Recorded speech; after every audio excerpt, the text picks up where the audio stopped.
Welcome to Your Texas Land, a place where we delve deep into all things related to land in Texas. I'm your host, Cassie Gresham, and I'm honored to have you join us today. Each episode, we will explore topics that might affect you as a landowner here in Texas. And today, I'm joined by Shane Kiefer of Plateau Land and Wildlife Management and Justin Dreibelblis from Texas Wildlife Association.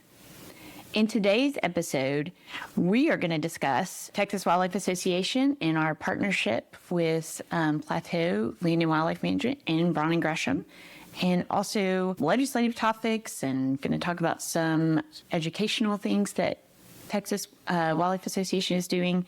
So I am so looking forward to this conversation, and I thank you both for joining us. Well, thanks for having me. It's going to be fun. Well, so let's get started. Tell us a little bit, for our audience that doesn't know anything about our companies, I'm going to have each one of us kind of go through and talk about. So, Justin, you go first. Tell us a little bit about TWA. Sure. So, TWA, Texas Wildlife Association, was formed in 1985 in San Antonio, Texas, formed by two wildlife biologists and a private landowner that were concerned about some state policy in Austin that was going to negatively affect private landowners, specifically wildlife managers. And so they got together, got a bunch of their landowner friends from all around the state, and formed a partnership, went to Austin, went through the right processes, and were successful in changing the minds of some policymakers, and decided that they needed to formalize that partnership. And so they did, and became Texas Wildlife Association in 1985, and here we are going into our 40th year, operating under the same mission to give landowners and hunters a strong voice in the policy decisions that affect them. And so that really kind of gets down to the nuts and bolts of what TWA is. We've expanded our scope through the years to include really strong conservation education programs, and then also hunting heritage programs, recruiting and retaining the next generation of Texan hunters. But when it comes down to it, we still really strongly focus and make sure that landowners and hunters have a voice. And I'm just curious, what's your background? How did you get to TWA? So, I grew up hunting and fishing, always was something that was very important to me. Went to Texas A&M, studied wildlife, and, met people interning for some different wildlife managers, and ultimately got connected with TWA. And so I actually started working for TWA right out of grad school, doing landowner field days, and kind of worked my way through the organization a little bit. Spent 7 years there, and then went to Parks and Wildlife and the Private Lands and Public Hunting program for about 7 years, and then just came back as the CEO about 3 years ago. So good place to be. It's been an organization that's been very important to me professionally and personally for a long time. Yeah. Well, thanks for that background. I did not realize that the organization started in 1985. So yeah, that's amazing. Crazy. We're coming up on 40 years. Yeah, that's really cool. Well, Shane, so tell us a little bit, overview of Plateau Land and Wildlife Management. We're not quite that old, but getting there. Plateau is, we're wildlife biologists, wildlife management consulting firm. We work with private landowners exclusively, pretty much around open space tax valuations, particularly the wildlife tax valuation. So the company was formed not long after that law passed because of a need to get people to use it. There was a void there in advice and assistance to landowners to take advantage of that. So Plateau was founded by David Braun and Burl Armstrong back in the 90s. I've been around for about 20 years. Started 2005 as a biologist down in San Antonio. We were opening a new office down there and have been here ever since. But we have worked with over 7,000 landowners, about 1.5 million acres over those 25 years. So reach a lot of folks, more new folks every year. Anywhere from 50 to 75,000 new acres every year of landowners. So there's still that strong demand for assistance and advice. And Plateau in particular fills that need because we can also serve on the property tax side of things. Well, so I'll just talk about Braun and Gresham. We also serve landowners, but we do it from on the legal side. So our practice areas are anything from, we do a lot of property tax representation, kind of when I describe it as when issues get sticky. So when Plateau can't solve it or someone's in a real bind, I got a call yesterday about someone got their wildlife management denied, and we had to be there today for a hearing. So we will jump in and handle something really quickly that doesn't require a biologist, but maybe requires a legal mind. We do litigation on landowner issues, access easements, stormwater disputes, property tax cases. We have an estate planning division, a real estate division, buying and selling land. And also we have a renewables practice. So historically, how the partnership with Braun and Gresham and TWA has been our advocacy at the legislature and working on behalf of landowners. So I'm excited to have you here and pick your brain about that. And we have played a role in advocating for change in the legislature on behalf of landowners and have partnered a lot with TWA. So let's talk about our partnership before we delve into other topics. I want to keep it high level, but let's talk about the new partnership between Braun and Gresham and Plateau Land and Wildlife and TWA and what that means. So I'll kind of let you guys take that away. Tell us a little bit about that. Yeah, Justin will fill in, but we've been talking about this for a few years, as a matter of fact. And personally, I've been following, interested in, a supporter, a fan of TWA since I got out of school, as a matter of fact. And they've always, as a biologist who wanted to work with private landowners, I saw TWA as a really important organization in the state. Do fantastic work.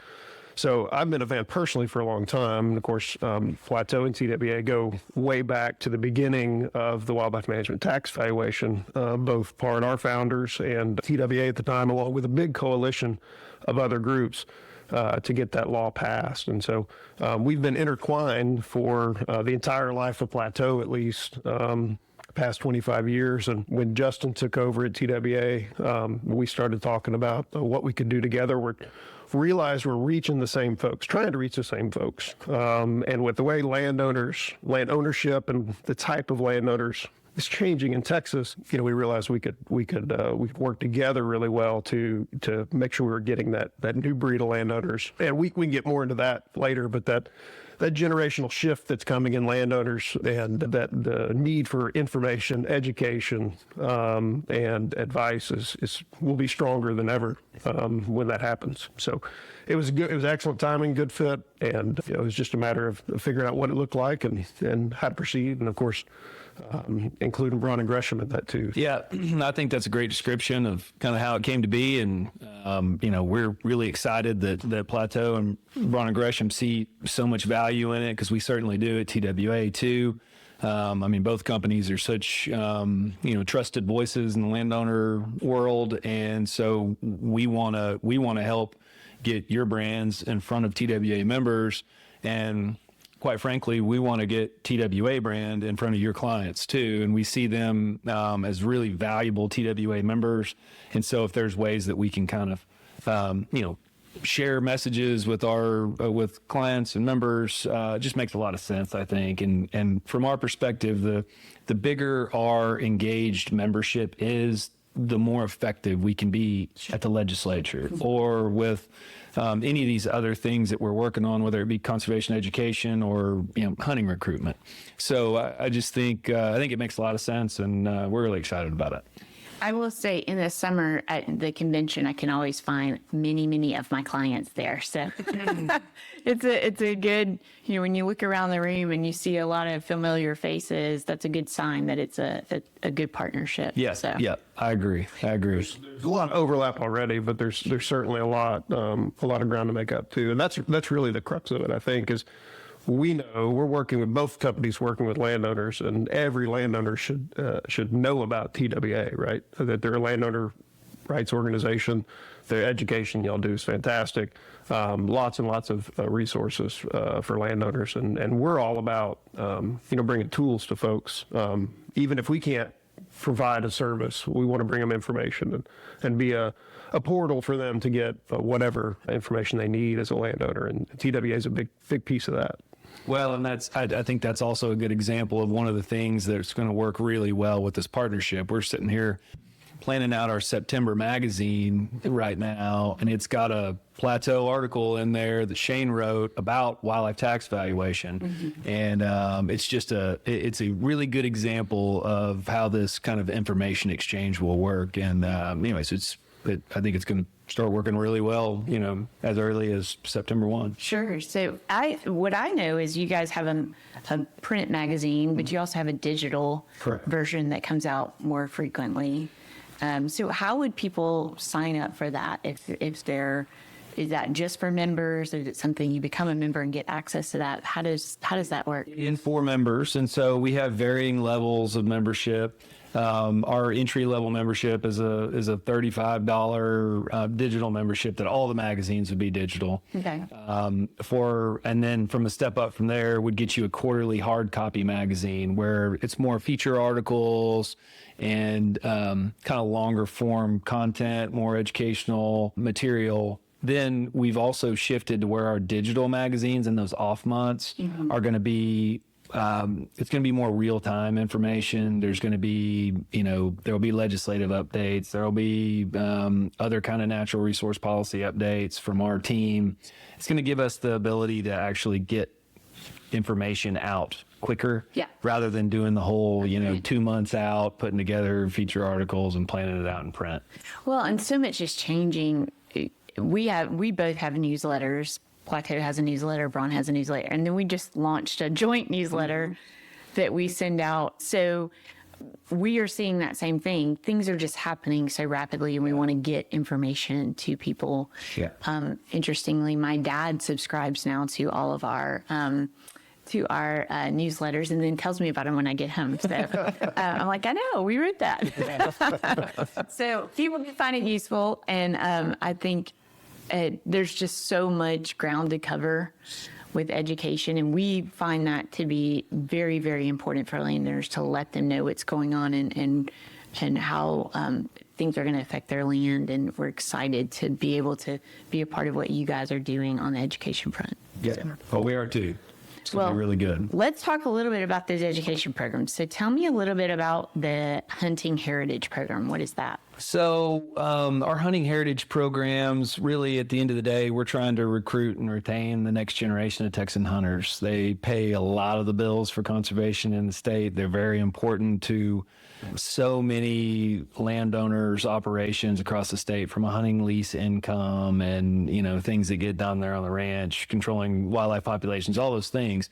And so for multiple reasons, we feel like it's in our best interest to recruit that next generation of Texan hunters. So we've been partnering with Parks and Wildlife since 91. We created the Texas Big Game Awards, where we recognize hunters and landowners for their contributions to our hunting heritage, our hunting culture, our hunting economy, and managing wildlife habitat. So that's been a program that is still going strong all those years later. The Texas Youth Hunting Program is another partnership with Parks and Wildlife that we started in '96 to take kids on safe educational hunts on private land around the state. Really excited. We surpassed our 30,000th kid that has gone through that program since '96 this year. Yeah. So pretty awesome. And then I guess in 2021, we formally started our Adult Learn to Hunt program, which is it's kind of spin on TYHP, but we had just been having this growing demand for an adult version of TYHP, because there's just a lot of people that didn't grow up hunting, just didn't have the opportunity. But more and more people are worried about where their food's coming from. Everybody's got that, some level of a drive to connect with the land. And we're like, well, what better way to do that than to build an adult program? And it's really taken off fast. So we took 125 adults on their first hunting trip on private land last year. And was an employee of ours, as a matter of fact. Yeah. Cool. And it's just, we've gotten just rave reviews. There's way more demand than we can fill right now. And so we're working hard to be able to ramp those opportunities up. In a responsible way, but so far it's been really good. And we just see it, the hunting side of things being such an important way for people to connect with the land, and we don't expect every person that goes on one of these hunts to be a lifelong hunter, but if they go out, connect with the land, understand why people hunt and the benefits of it, makes them a more informed citizen, and we think that that's time well spent. You're actually building good stewards, You bet. right? You If bet. they understand it and building good stewardship of the land. Absolutely. So as someone who is not a native Texan, I'm from Mississippi originally, although I've lived here for more than the years that I lived in Mississippi. I moved here for grad school. We have a family club that we're members of in Mississippi, and that's how things are organized there. Okay. Texas is very different, or Yeah. at least parts of Texas are very different. So even my husband, who is an avid hunter, that has we have a place in Mississippi that we don't get to as much as he would want to. It's hard for people to come in, even if there's an interest, and know how to break into that. How do I go get a lease? How do I get access to a piece of private land? And having worked for a long time for Texas landowners, we're skeptical about people who want to access the property, right, without having a relationship with them. And so much of our demographic is changing in Texas as people are moving in, and if they aren't native Texans, how do they get involved with something that they may have cared about in their home state and don't know how to access it, or maybe they've never hunted before because they came from inner city Houston and they never had the opportunity. So. Yeah, those are all really important points and things that we try to kind of equip people with the answers to some of those questions. And one of the big challenges, to be perfectly honest, you take someone out, the vast majority of these people are really interested in hunting, and they want it to be a lifelong pursuit. They want to share it with their family. But that next step is a challenge in Texas because of all the private land, which is also so beneficial to our state, and why we have a lot of the resources we have is because of all that private land. But from a hunting standpoint, it can be a challenge and it can be very expensive. And so trying to give those folks a realistic idea of what their next steps could be, whether that would be, getting a lease, going on a package hunt, going on public land through Parks and Wildlife public hunting program. There's lots of different options. And so we try to equip them with that because it's, you get somebody out there and get them really excited, and then it's like, okay, now how to take that next step. That's a really important one. And that's intimidating because I'm not aware of one place that you go for all that information. So it's great that you guys are kind of pulling all that knowledge and information together and educating people about it. Yeah. So, all right. Well, I want to talk a little bit about the legislature. Okay. Because we are in 2024 and it's coming up fast. Very fast. It feels like we just got done with the last one. So tell us a little bit about the role that TWA plays in the legislature and what you guys do for landowners, and then we'll talk a little bit about what you're tracking for next session. You bet. So, like I said on how we formed, it all started by representing landowners and hunters. And so we still take that responsibility very seriously. And as we've been talking about, there's a lot of stuff that goes on in that pink building that people don't have any idea about, and we feel it as a major responsibility of our organization to keep a pulse on what's going on and be looking out for landowners and hunters at all times. And so, as we think about, legislative successes, I see a lot of those legislative successes being killing really bad bills. Yeah. And we do that all the time. And so really, I see that as kind of our first responsibility is look out for landowners and hunters and make sure nothing passes that is going to put them in harm's way. And so that's one of the things we do. But getting kind of our structure wise, we have a couple of staff here in Austin full time that are doing just that, keeping their fingers on the pulse of what's going on around the legislature. I'll spend a lot of time down here during the session, helping keep tabs on things, providing testimony in committee hearings and those kind of things. And then our officers and directors all are keeping tabs on things and are ready to activate at any certain time. And so, one of the things that really I think Shane hit on at the beginning was, one of our major priorities going into any legislative session is landowner-friendly tax policy. With our state growing as much as it is, there's more people coming, there's more demand, there's more development. And so it's even more important now than it ever has been that we have landowner-friendly tax policy that can help keep landowners on the land if they want to be there, and so that's when we go into the session in January of 25. That's going to be one of the first things on our priority list, is always making sure that we keep ourselves in that situation. Well, one of the questions I had is, you have to pay for the advocacy. So does membership of TWA support the staff that you have that are at the Capitol advocating for? It does. So membership directly helps pay for that bill. Okay. Because I think that's really important for people to know what their membership dollars are going to, and if I do this, if I join, this is what they're doing this for me as a member. I think that's you bet. And really, I think that's a good thing to kind of talk about for a second. So we have our conservation education programs where we're in schools teaching kids about all these various natural resource lessons, whether it be the water cycle or soil health or different native wildlife species. That's all grant funded through our sister charitable foundation, TWA Foundation. All of our hunting heritage programs are paid for through that same method. Our general operations of advocacy and magazine and those kind of things, that's paid for directly through membership dues. Okay. And so they're extremely important. And it does directly tie to our success in Austin. That's a good point too, because we've done some work with the TWA Foundation to educate people about giving in their estate planning, right, and how to make a contribution through that method, or there's different mechanisms for how to contribute as part of your estate or through some investments and things like that. So I know we've had talks about that and some advocacy there, sure, just to educate people about that. The other thing I was wanting to just point out is that most people think that you kind of raised it, but I wanted to refocus on it. Most people think that the legislature is there from January of every odd year to May. Sometimes they have special sessions, and then that's it.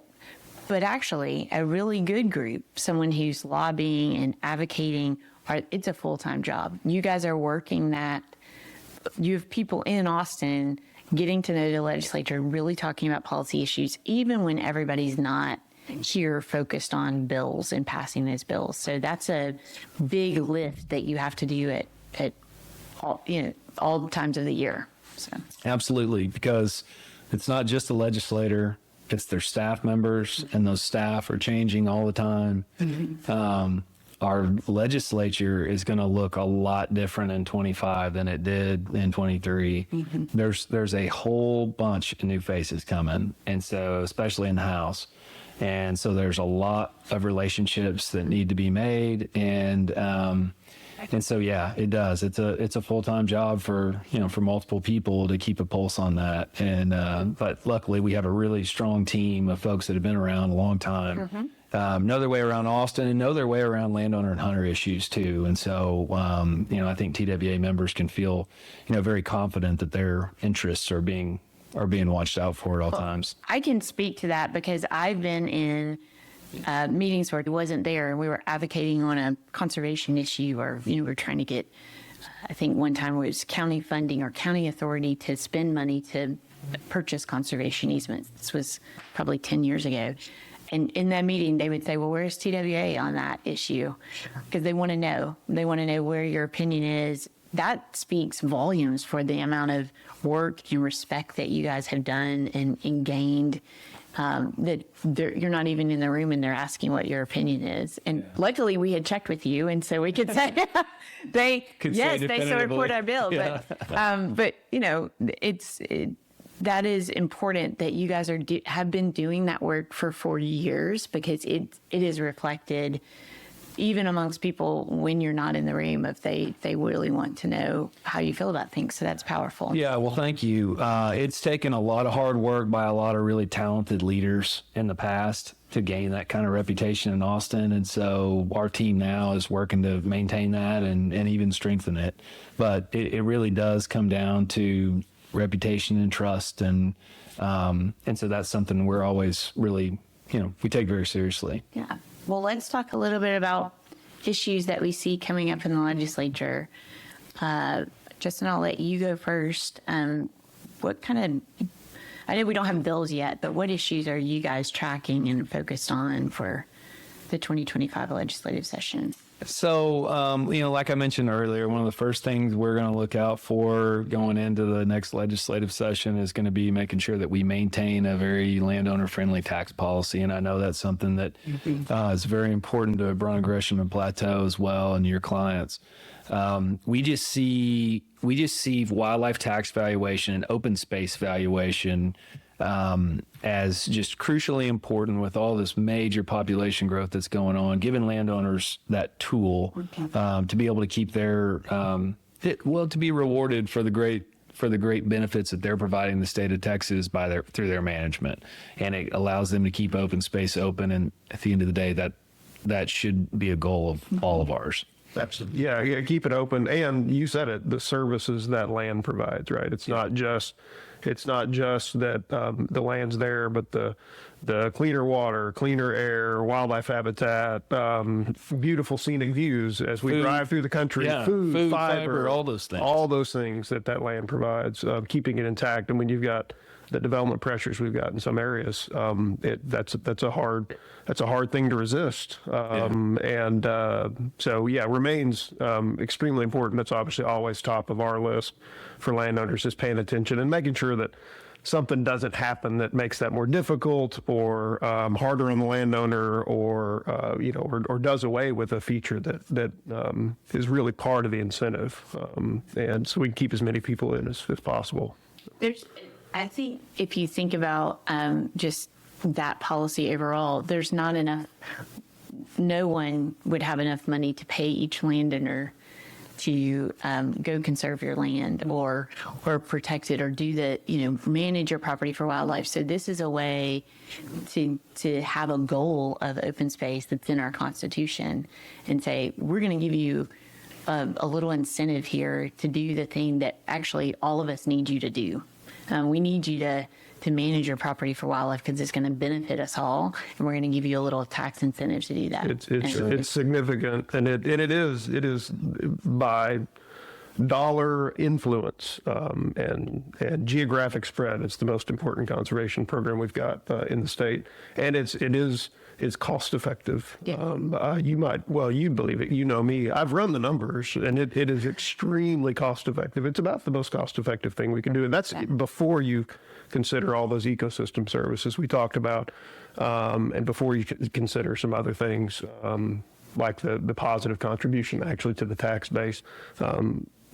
Every way you look at it, it pays off. And so it's extremely important to pay attention to. Well, and just on that public policy stance too of educating people about land, kind of back to that discussion about, educating people about hunting, educating people about wildlife management. If you purchase a property and you've never done that before, all of a sudden you've got a wildlife management plan and you've got things to do. And the lenders I'm meeting are learning things about their property because they're implementing things on it. And so we'll have many, many generations of people that have looked at their land, been on their land, implemented practices on their land that we might not have had 56 years ago. There's just like a focus on stewardship and education about conservation and protection of the property, which I think is important that nobody talks about at the legislature, but it's important for all of us to incentivize. Yeah, and I'm also excited that outfits like Texas A&M are starting to put numbers on those ecosystem services that we've been talking about for a long time. And that is a language that anybody in the legislature can speak. When you start talking dollars, that's serious stuff. And so I'm thankful to them for putting the work in to start tying some numbers to those. Yeah, absolutely. That work, the Texas Land Trends information as well, which helps us keep tabs on the changes in the types of landowners, the types of land uses we're seeing, and where we're headed. Hopefully that's critical information that they're providing. They do excellent work over there at Natural Resources. Even though they're Institute. scaring us a little bit about the population. Yeah, certainly. But it speaks to the, again, it speaks to the importance of maintaining the conservation incentives we've got in the legislature, and so that's it's good to have the information, even if it's scary sometimes. But it's better to know than not to know. Absolutely. So I get a question all the time from landowners if wildlife management is going to go away. Isn't it true? I've heard my neighbor told me that this law is going to go away. Why would I move to wildlife management? So what's your perspective on that? Do you think wildlife management is going to go away in the legislature? My perspective is no, it won't be. Obviously, TWA and a number of others would be watching very closely and working hard to make sure that never happened. But quite honestly, it's another form of ag valuation. So no, I don't think that's a real thing. I've heard the same thing before, and there probably are groups, and you have certain appraisal districts that are a lot harder on wildlife tax valuation participants than others, and they would probably like that. But at the end of the day, it's a really good program, and I think there's a lot of recognition of that too. And I'm curious about your perspective on it, Shane. But I would certainly think that that's not something that is going to happen. No. Aside from being difficult to do, the program's grown substantially in the 30 years it's been around. Right, it was a bit of a slow roll at first, but we're up. Those A&M numbers you mentioned, those land trend numbers and data from the comptroller, we're up probably over 7 million acres in wildlife management right now. So it's significant. It's widespread across the state. We've seen shifts in appraisal district approach in the, we spend a lot of time with appraisal districts working with them on wildlife management issues and open space in general. And there's quite a few who understand and appreciate it. A lot fewer who, resist or have concerns about it than used to. And that's just an education process. We're educating landowners, but educating those appraisal districts. I'll be speaking to a bunch of appraisers about wildlife and open space next week, as a matter of fact. So we'll continue to do that. And, their acceptance is and their understanding is important too, so that when landowners ask them questions, they're getting good information as well, and they're encouraged to proceed and take advantage of it. So from the appraisal district perspective, we don't see the resistance anymore. There's a whole lot of legislators, people in that building that are certainly taking advantage of open space and wildlife management too. From that perspective, I'm not concerned about it going away. Always concerned about, what changes or tweaks might be made. And in general, over the years, those have all been positive. The law has gotten better since it was passed. A little clearer, better rules, clearer rules, some changes to the law that actually were favorable for landowners. So that's one of the things we track every session. And so I know that even the bills that come up tend to be pro-wildlife, not anti-wildlife, but for sure. Yeah, there's always a bill every session that allows landowners to automatically qualify for wildlife, and it never passes. But we can hope that there may be some push one day, because I get that question a lot. I want to just manage my property for wildlife, but that was a compromise. I explained to people when the law was passed of feeling like it was going to be revenue neutral, right? And properties already had to qualify, and from the appraisal district's perspective, having the landowners have a little skin in the game of having to build some history to do the use for 5 years and then qualify makes them feel a little bit better about that the landowners having to put forth some effort. Right. And, and we've seen appraisal districts require annual reports and make sure that they're documenting, and it just depends on the appraisal district about what that looks like. Right. We all wish that it was more systematic, but we are where we are. And Plateau has developed great relationships. Braun and Gresham has developed great relationships with the ag appraisers to know, okay, this is what they want to see. In a report, didn't have enough documentation. Let me help you get it worked out. Usually we can work it out with them, and they know that we're as a family of companies, we're approaching it and coming to the table with the best interest of trying to help that landowner understand what they need to do in order to comply, and giving them good advice about what they need to do in order to make that happen. So I've had landowners come to me and show me their annual report, and I'm like, yeah, that's not going to work. No wonder. But let me help you get it resolved. And usually on the other side, we have an appraisal district employee that knows we're trying to do the right thing and will coach us through, okay, talk to me. Tell me what it is that we need to fix, and will give us an opportunity through that protest process to really fix that. The word. Yeah. I remember when I was at Parks and Wildlife in the private lands program, Shane and I would talk fairly often about different, examples of things, calls I would get, calls he would get, and kind of compare notes. And it is, it can be frustrating that tax valuation can be administered 254 different ways. Yeah. And but it is good news to hear that there's more acceptance for it from the appraisal districts than there used to be, and that there's maybe some more systematic processes in place. But to your point, I don't think we're ever going to get there. Yeah, I mean, part of it is just what the appraisal district employees are asked to do. So these are trained appraisers, right? They're trained to. They know market value. They know comparables. They know how to appraise property, and then you throw them into a situation.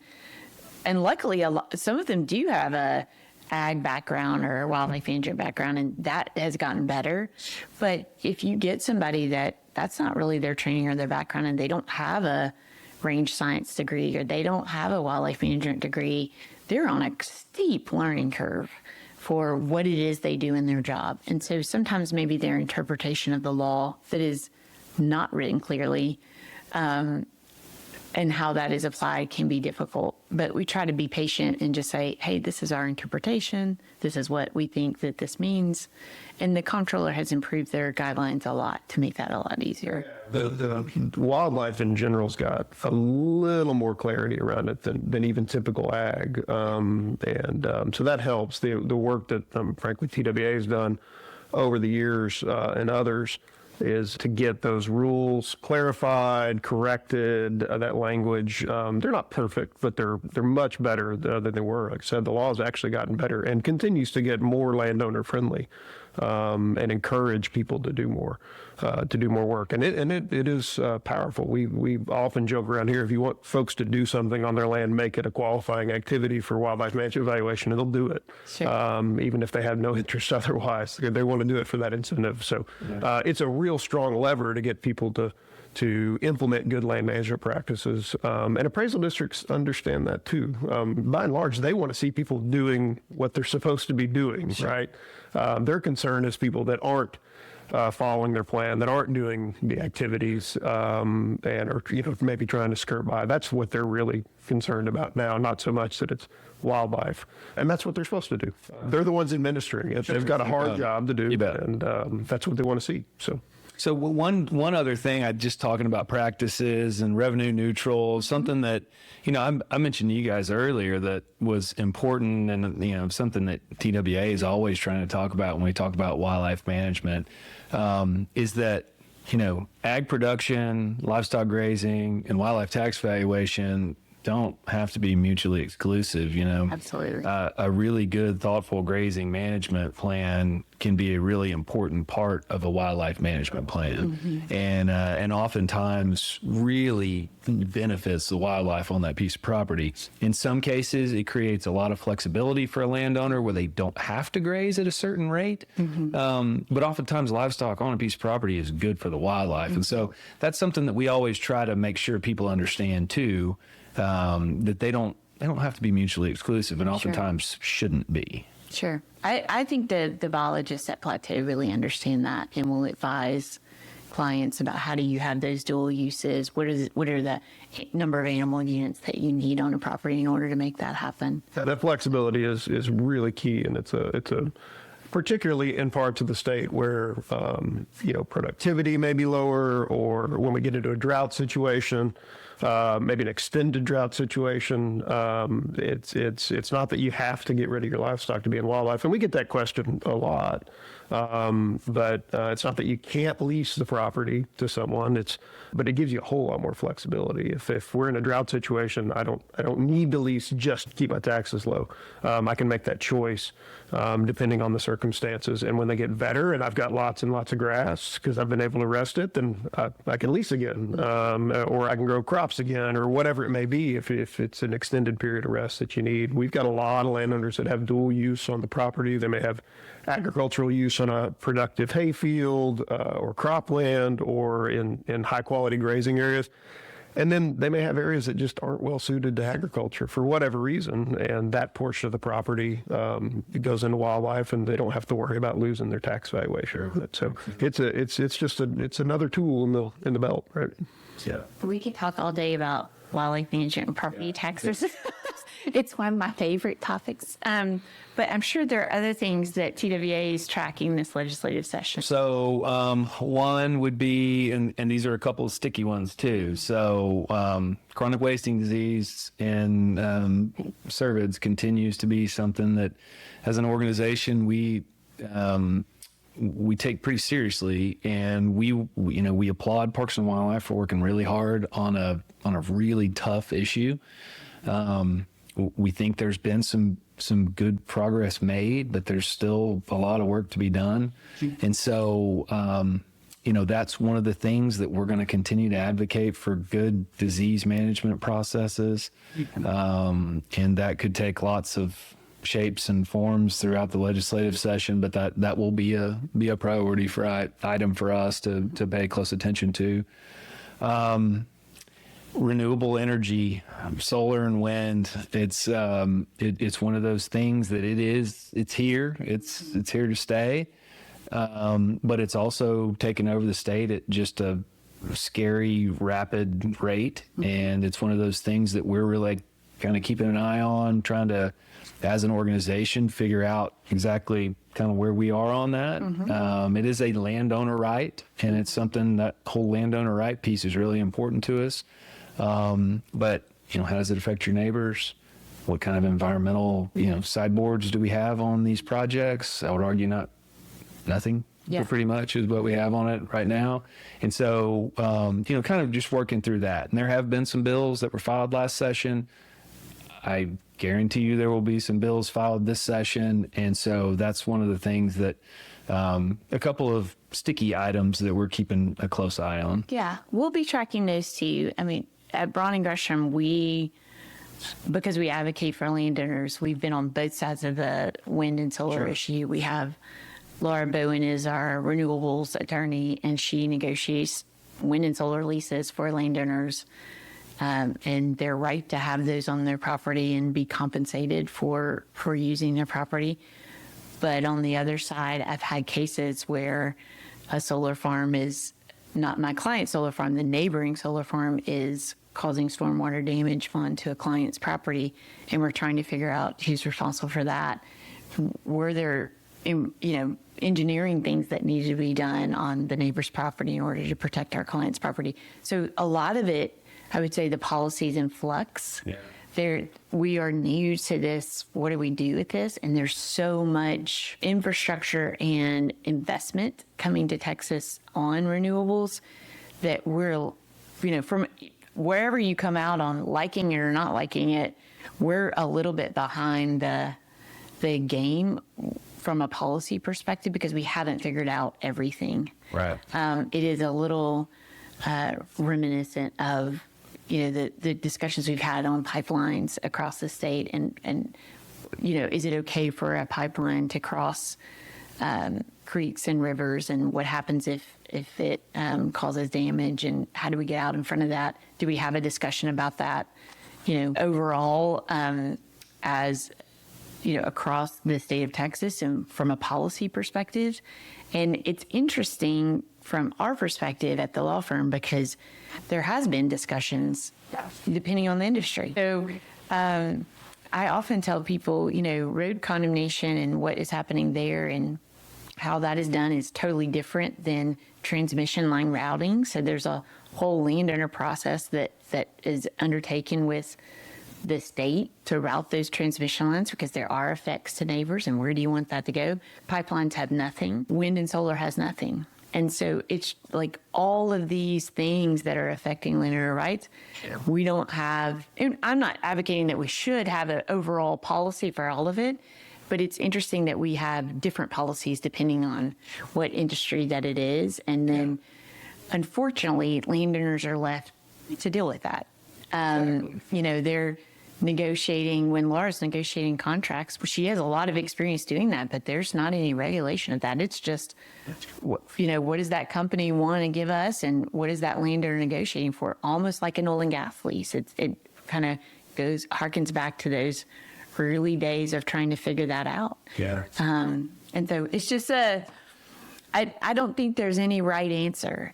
And that is for us. And I think the legislature, that's where policy is made. When you get there and you're like, you know what? We have all these different interests across the state and we got to come up with something, some rules or some way to have a conversation about what this means for our state. Sure. And I think those conversations have started and then, oh my gosh, there's been, industry hates this bill and landowners hate this bill. And I mean, it was pretty tough last legislative session. It certainly was. Yeah. So there's no meeting of the minds yet, but I would say as a landowner advocate that have dealt with landowner issues on both sides, I think it's very important to get everybody to the table and have a thorough discussion about the policy and what it is that we want.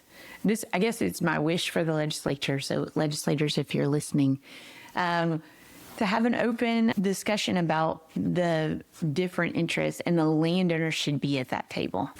And having TWA there, other landowners there that have that interest that can, because it isn't just a one-sided thing. There are things to be taken in, and it will impact what the state looks like going forward and how we use our land. And that shouldn't be, in my opinion, something that an industry gets to decide or one landowner gets to decide. It's a global discussion. Yeah, no, that's a great point. And it's happened. It's changing the look and feel of our state rapidly. Mm-hmm. And so I think that conversation probably needs to happen sooner rather than later. Yeah. I love riding in the car with people going to hearings in West Texas and saying, what do you think about that wind turbine? Do you like them? Do you think they're pretty? Everybody has completely different perspectives of what they think about that. Some people look at the wind turbines that are on the horizon is like, that's the most beautiful thing I've ever seen. Like, those are gorgeous. And other people are like, I never want to see one of those again. Those people that think they're pretty are probably getting a check. Yeah, maybe so. and I can understand that. Kind of artistic. I'm not mad at them. Yeah. So, I mean, I get that just is to say everybody has a different opinion about, land use and what that looks like. Yeah. And there's never going to be a right answer. But we just need to, I think, start talking about the issues. Yeah, landowners need to be at the table. They need to know there's a table to sit at, too. It's where getting the information out. TWA members in particular tend to be well-informed, well-educated because of the work y'all do. And that's, again, that's back to, this partnership. It's really, these are all questions we get all the time, right, from folks. And then there's folks who just aren't thinking about it, don't know that it's an option. And so being able to feed information back from, the efforts that are going on at the Capitol, both during session and not, is really valuable to our landowners and Braun and Gresham's too. So they've got to know there's a conversation going on and this is what it's sounding like, and so that they can speak up when they've got an opinion. And here's how to get involved. Because it's really intimidating to go up there if you're just one landowner. Oh, yeah. But if there's an organization that you're following, or there's a advocacy day, or there's people that are paid to build those relationships, like TWA has lobbyists and a team that advocates, that's really important. Because as someone who has spent time at the legislature, both as a staffer and also on behalf of landowners, and I don't do it on a daily basis, you have to do it on a daily basis in order to be effective. So Shane and I track bills.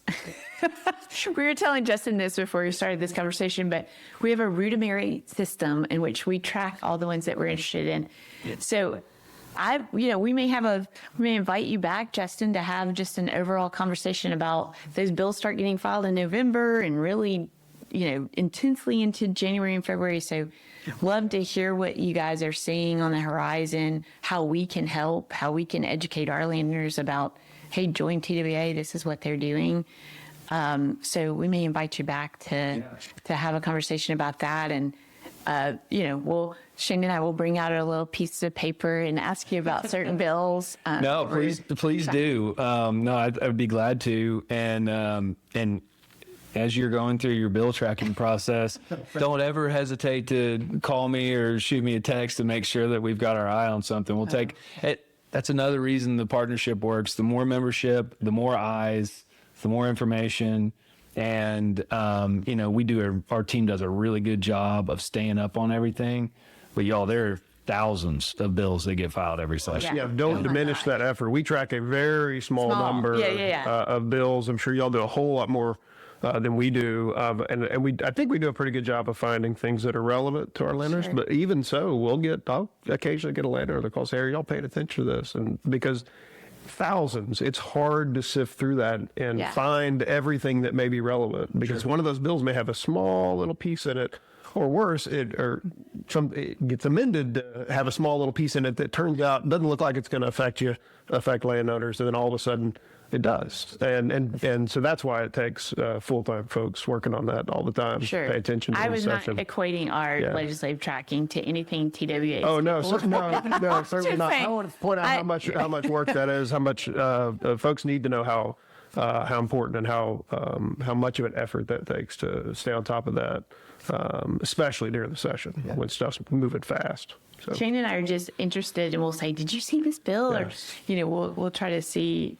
But I do think it's really important that landowners know kind of what's coming up, and that they're aware, because they can go down and put in a card on a bill and say, I'm in favor of this, I don't like this. Everybody's entitled to go testify at a hearing. And they are. And they're also entitled to pick up the phone and call their local legislator and tell them what they think about certain things or what's important to them as a constituent. Sure. And I can tell you, those legislators care about hearing from their constituents. Mm-hmm. And it's better to hear from before the session than it is during the heat of session, because those folks get so busy. Yeah. I mean, they can't keep up with it hardly. It's coming from all different directions. So having those relationships before the session starts is pretty important. It's really important. So, Justin, before we go, let's talk a little bit about the conservation education programs that you guys have. I think those are so aligned with our passion and the conservation work that we do too. Absolutely, yeah. So, TWA started from an advocacy with a really strong advocacy approach. We added on the recruitment and retention of hunters. And then our membership really started seeing value in providing some of this natural resource education that a lot of people just don't ever get. And so we formed this group of programs that we call Conservation Legacy. And so we have education opportunities from landowner field days, where you've got landowners coming out, learning from wildlife biologists about the latest and greatest in wildlife research and habitat management processes, all the way down to, we have a group of educators that represent TWA around the state that go into schools that actually teach natural resource lessons from, water cycle to soil health, to all these varying different lessons. They're all TEKS-aligned curriculum that the schools get credit for. The teachers get, an hour to do something else during their busy day and plan for the next step. And it's a great way for TWA to get those really important natural resource messages out that a lot of times those kids aren't going to get any other way. And our hope is that we at least, kind of ignite some kind of spark in them that makes them want to learn more and take that information home to their families. We've got a couple others. We have a We have a youth magazine that we put out quarterly called Critter Connections. It's free to subscribe to. I go to my kids' teachers and sign them up for a class set every year at the beginning of school, whether they want to or not. But they always like it. Yeah. And so it kind of warms my heart to see my kids come home and they're like, hey, we did the Critter Connections today at school. And that's really cool. So anyway, Yeah. go sign up. You can sign up for that Critter Connections magazine on the website at texas-wildlife.org. Okay. And so go sign your Shane kids' and I both teachers have up. little kids, so that's a great, what a great resource. And the last one I would mention is we have trunk lessons too that are like a Foot Locker sized trunk that include all the information that a teacher would need for a wildlife natural resource lesson. They can check them out for 2 weeks at a time. We send them to them free of charge, and they're able to teach the kids multiple classes, and they just pack it up, send it back free of charge. And I think we have 150 plus trunks at the TWA office that are going in and out every single day. Yeah. And just getting that information in front of thousands of kids every year, and that's been pretty cool. So last year, our conservation legacy programs impacted more than 430,000 Texans. Wow. So that's amazing. number we're really proud of, and a number that's still going up because we've added a couple of conservation educators this summer that are hitting the ground running this school year. And so we've got 3 educators in Houston, 1 in Austin, 1 in San Antonio. We partner with the East Foundation in the Rio Grande Valley on education opportunities. We have a new San Angelo educator, a new Midland educator, and then 2 in Dallas-Fort Worth. So, and each one of those educators is impacting somewhere between 10 and 12,000 kids apiece. So do the math on that. The numbers add up pretty fast. And those are big urban areas. So that's a lot of those kids, as someone that lives in an urban area, they don't get access to those kind of things. So, and on some of those classes get the special opportunity to participate in our last program that we call Land, Water, and Wildlife Expeditions. And so it's a handful of those lessons during the classroom, and it culminates on a field trip onto a private working ranch somewhere within 45 minutes of their school. And so that is that's a great way to tie it all together on the processes and things that they've been learning about all semester. And kind of from the beginning of Conservation Legacy, our leadership's mantra was yellow school buses on private land, and that's how it all sinks in. Sure. And so when we see yellow school buses on private land, we know we're working towards the mission. So it's really great. Yeah. Well, wow. Thanks for sharing that. That it actually energizes me to be like, I want to get our schools involved too. So thanks for sharing. We can do it. We've got an Austin educator that's filling up their calendar right now, and Dripping Springs is within the focus area. All right. Well, that's a wrap for today's episode of Your Texas Land. We hope you enjoyed hearing about our exciting partnership and continue to follow along. Where can people find out more about TWA and joining? Best place to go is our website at texas-wildlife.org. We've got all the information about events and membership and different programs that we talked about today. Great. Well, thank you for joining us. My pleasure. Thanks for having me. It was so fun, and we're going to do it again pretty soon. We look forward to it. Excellent. Me too. Thank you. Until next time, keep being an advocate for Texas land, and thanks for listening.